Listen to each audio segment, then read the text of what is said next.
and I no pay. My say I buy any say nurses for they have to make sure you say they have basso. I say kasa kwame. I say kasa that be say our duty and responsibility over here is to be objective, to be honest and to be truthful. No me kasa me chiro me say akabiem say as the kind of politics that we are doing in Ghana, a politics of revenge and vengeance. Politics na ye no. A politics of revenge and vengeance. And me my district dey to the president anim. John Dramani Mahama. Okay, and I no pay. Yes, someone yes no pay, and it's there's a directive. Yes, our directive now.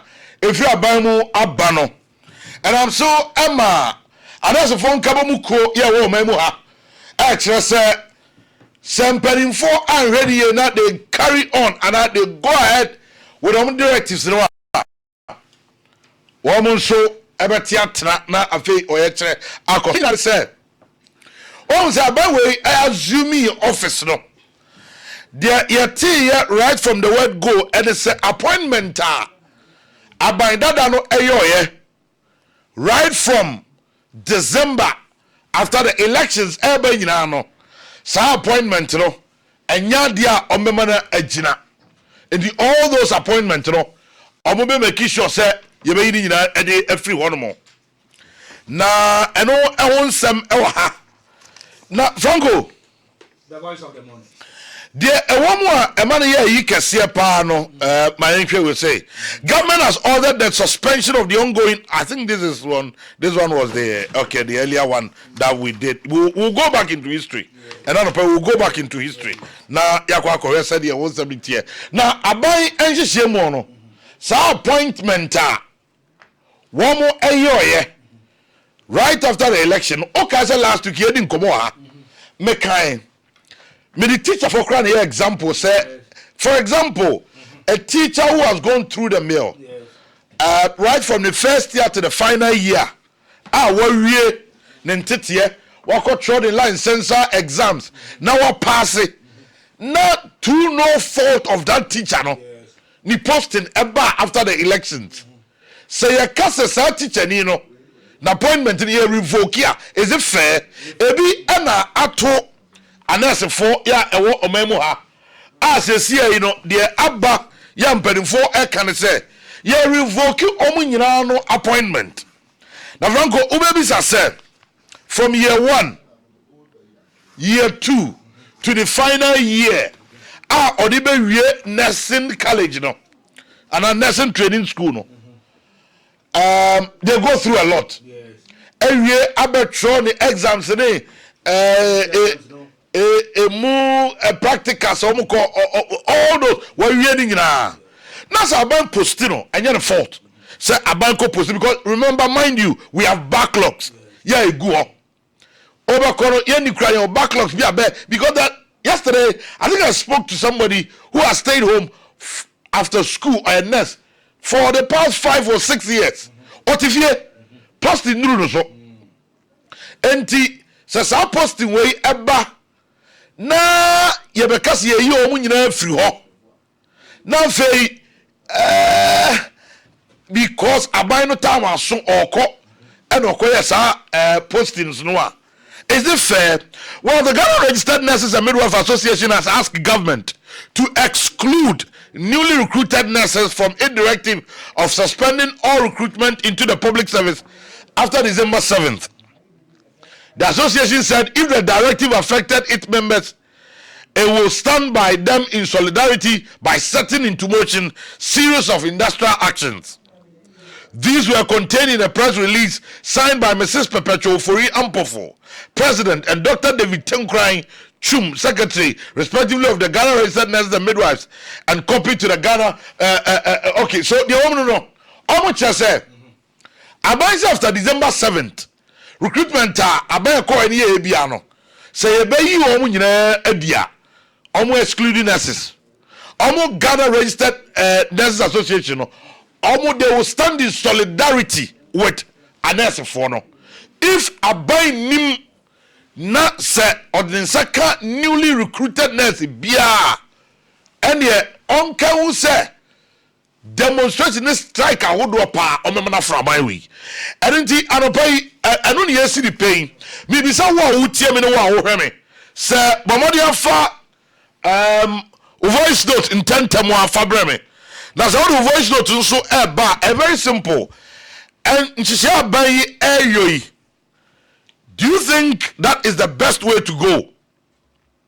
Do you think sanhihia no ade a ebeboa yen ana question ayebi mi bisa ene anope you say nurse ni a from year 1 ya born quali so final year awie akwai the clinicals why there all through this na anya fault na about postino after 7 December na a new government comes in na okase sadness you know or pamonoa or you know through what's your take? And by our voice note to the brand is 0240 333 176 0240 333 176. Now you call and you ready come up Franco, the voice of the morning. And it's some of them are masono and that's the pain. Yes, see the pain, mommy. Now who hears as well? Voice note to a man 60 seconds. You can make it 20, 30, 40, 50, or at most 60 seconds. Now, 0240 333 176. And a pay sinu pay nkoma eda hono no ti o send voice note no perfection o kwame me sinu pay me any say na yanko edim Franco yanko Kwame me da say. And you see me can when the NDC was in opposition and in 2016 when NDC year campaign they told us that they are going to create jobs for the people. They are going to make sure Ghana for one Kwame, they are going to deal with it, especially in relation to employment. That the Assembly Kwame can say it is true, and it's established. Say, if you look at 2016, when the President John Dramani Mahama was leaving office, unemployment rate was 8.2. NPP takes over. The HS for Nana Danko Akufo-Addo gets to 14.7. If you look at the campaign of the NDC, and some they are going to create jobs. They are going to create jobs. Today, I want to make a humble appeal to the President of the Republic of Ghana, Kwame. We should not do politics of revenge or vengeance. The Omokano, ABC, in 2017, Kwame, on the 23rd of May 2017, Nana Danko Akufo-Addo as the President of the Republic of Ghana, Esaki nipa 13,000 from the public sector. Nipa 13,000. Amount for register this president no cons amount for Kasai. At that time, the NDC also says Adena MPP for and people even condemn it. But Kwame, and John Dramani Mahama is the President of the Republic of Ghana. Mama promising us is going to give us jobs. No Kwame, this is the time so to buan kofo ya komaseni. Kwame, Obadia say, if you look at even 2016, and I want you to read that letter for me.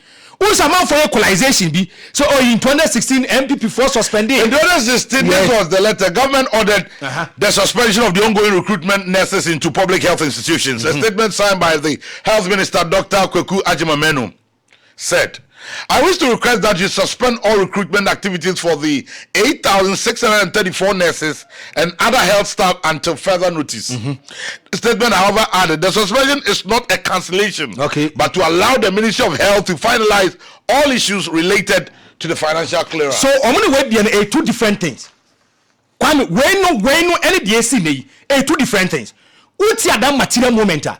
They wanted to do empirical research. They wanted to make sure so nobody want they know no man say. So they want to even go into it. And to tell us critically or parties say they've suspended it and they are going to make sure so they have to go through the process. No one say be okay. But come to our bigger surprise. In 2017, the new patriotic party led by Nana Danko Akufo-Addo also opened up and pick up this kind of nurses that we are talking about. Kwame, in 2017, they opened up and pick this kind of nurses that we are talking about. Now, Kwame, if you come to Ghana, you cannot create emotions, sentiments, and tongue. If you look at Ghana this year, Adia Bakwa affected Ghana price about healthcare. Do you know in 2022, Kwame, over 3,824 nurses? Of course. In 2022, first quarter. They will go. Kwame, first quarter. The first 4 months, 3 months. And it tells you, say, do baby, not Ghana. Because of my friends. My brother was crying in the wife for illness. Why? On my catch was a health sector, no, and now the kind of resource risk. Now, if you look at Kwame Ghana, Do you know, per research, one nurse or share 400 patients? Nurse ni back. Now, if you even come to doctors, doctors' squad is around 6,355. One doctor or share 6,355 patients. So we need more. Come, we need more. We need more health people on board. Must say the excellency John Doe. Say other areas. Obi wo ho a obeti say mortality rate no was so amanfo ko wo mu healthcare wo ho ne sa no man kwame. A lot of people born pass and conventional health practitioners so me born mo nchama be yedwa mo but bi ni ho. And Mr. Kwame, if you look at this, when you're suspension, when you're revocation, as a there's a clear difference between suspension and revocation. You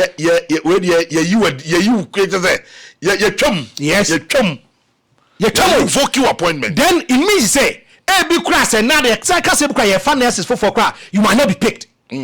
You might not be picked so because yes, you're suspended there. It's in the data or information will be or you're suspended. Due diligence about something. So when it is done, then we will recall you. Thank you. Or will grant you the permission. But revocation, dear. Revocation, you don't know your future. The future is an unforeseen event for you. You were free. You are free. You are not part of I'm making a humble appeal to the President John Dramani Mahama Kwame. We should not do politics of revenge or vengeance. Ghana said the amount for see health issues, amount for couple. Me so wait me ko wenti, wait me ko nsoko, or what me ko no here doctors o me hwe nipa no nyabi. Obedi me ko be here nurses ye nyabi. Me problem. Me challenge me nya. But that letter na e kan ye no. Mo fa the other letter na mo de to so earlier on mo za van to so ebio. I think later on government no back a resumption of recruitment process for health professionals granted financial clearance. It goes on and on. See, the Honorable Minister of Health has now granted approval for the recruitment of trainees and other health professionals who were granted financial clearance in December 2016 in line with the respective regional ceilings. And after so almost suspended. Later on, the health minister, about out. Due diligence be on person and for that matter, almost grant we know. But here we are, Babia Franco Unimi Kazamiti. Professionals no the hame. For example, everything say yesterday I used teachers and I used last week I used teachers and now it is nurses. Sir, a professional nurse who has gone through the mill, Mr. Timikai, from year 1 up to the final year, acquire the clinicals, acquire whatever. Yes, so you be all the communities. Why didn't you? Or we are artificial are all changed, sir. It is the duty of the president or the government. So obe postino or the ministry of health so obe postino amanya adwuma ayo. Na so right after the elections. Onya message and email, WhatsApp or whatever indicating say you have been posted to so and so hospital. Go and work. Na se nipa no ko eko starting the juma. Now fast forward, a new government comes. Na obekase. Sa nipa no a wako ni suku. Mind you, this is not political appointment. And you cannot even mind you, this is not political appointment. The American know. This is not political appointment, sir. Or MPP or NDC and into the government about to study over these are political appointments. These are skilled people. Nipa or minor. You see, the nation has even spent on them. Thank you. And yet to warm. Now say Sunday pan you're posting. Now say because mind you won't know but you know say end it for the door so MPP for the woman. And that's the phone you post here. You a doctor for me MPP for. Necessarily you post here. You tell me NDC. You tell me MPP. Nobody knows. Senka me I will support this. Senka koya say political appointment it is my media by here not your ongui. What's the name? Political appointment. Political appointment. Oh, Sanko for no, you be yomo, Eddie or more quality set positions already. I understand. Yes.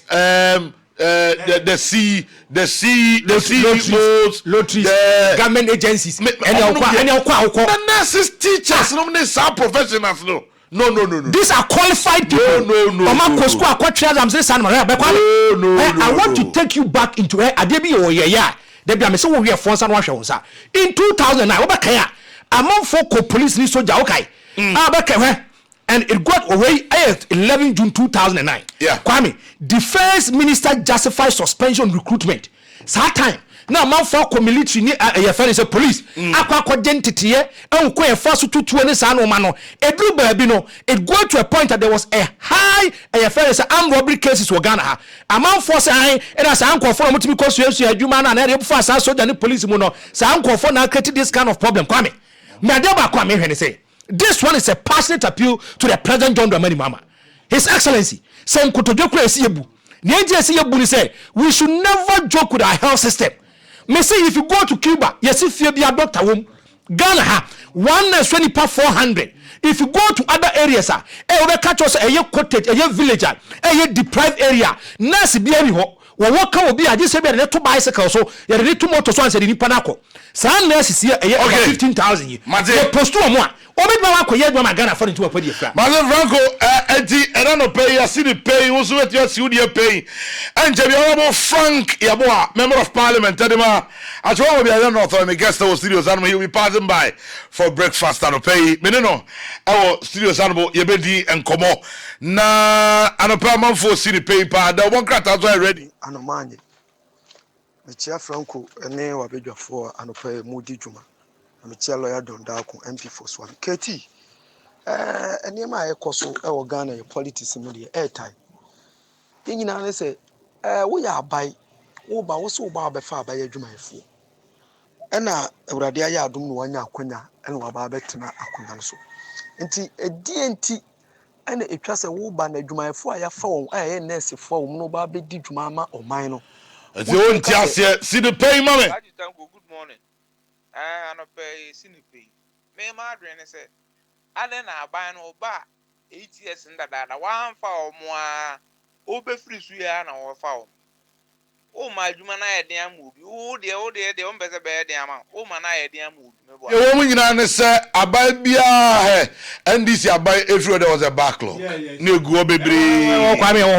The American say appointment in that political appointment. Yes, I get it. Problem. This one is not a political appointment. These are people who have been trained and have acquired skills. Yes, I get it. There's a political CEO. One idea. Mini problem. So I never can say or fire or mobia. Me can say you strong phobia go Ghana gas. You strong phobia go energy commission. You strong phobia go Ghana lottery. You strong phobia go Gua. You see clearly. A political scale. Yes.